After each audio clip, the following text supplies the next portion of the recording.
Okay, are you ready for controversy number 2? What is the blockbuster difference between naturally occurring hormone D and supplements? Okay, and welcome to our home property. If you want to be in the video, you must sit still, remember.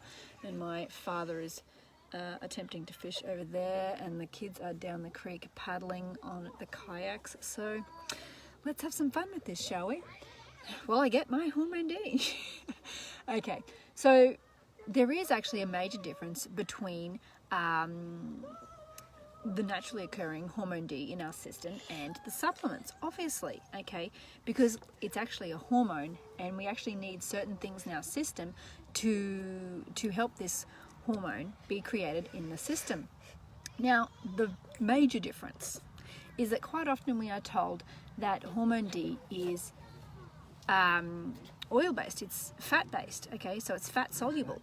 But is that actually the case? So when the sun hits our skin, it is actually doing a sulfate production. What it's doing is it's producing vitamin D sulfate, okay, upon exposure to the sun.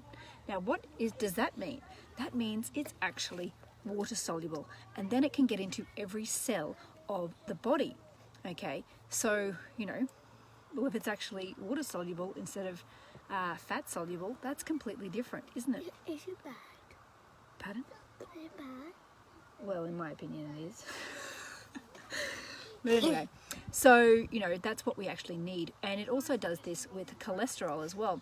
Cells that are produced in abundance of cholesterol sulfate as well. This means it's creating it to be water soluble so that every cell in our body can actually use it. Okay, so many believe that, you know, vitamin D3 is fat-based, but when we create it in our system, it's actually sulfated, which makes it water-based, so it can actually get into every cell of the body. Okay, so I hope this is making sense. And I wanted to touch on something else as well.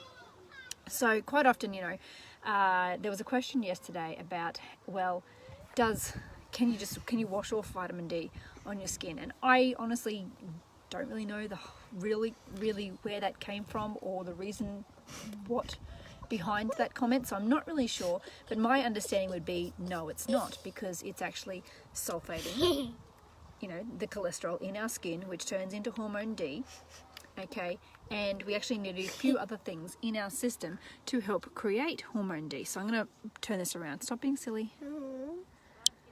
Okay, so we actually need, so first of all, we need the cholesterol in the skin, right? Okay, so that's retinol, that's vitamin A in our skin, so that it can turn into cholesterol sulfate to create hormone D sulfate as well. But what we also need, I don't know how you can get there, you might ask Auntie Lisa. Okay, we actually need, so this is the production when sun synthesis hits the skin, okay, and then we turn into, you know, the cholesterols and then the vitamin D, and then it's binding. Now these little red dots here where we create hormone D in the liver and the kidney, we actually need magnesium in our system at least 8 times that we know of. So we may not, don't cry, okay, you can be quiet, okay. So we actually need magnesium in our system as well, so that we can actually create hormone D in our system. So there are other things that we actually need other than just sunlight. Now tomorrow we were going to talk about, well, why am I so fair-skinned, and what has this got to do with vitamin D production? So we'll talk about that tomorrow. Okay, bye. You want to say bye?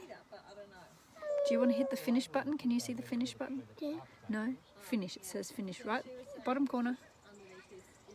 Yep. Click the button. Down the bottom. If you're not going to do it, I'll do it myself. Bye-bye. Too slow. Try again. Sorry.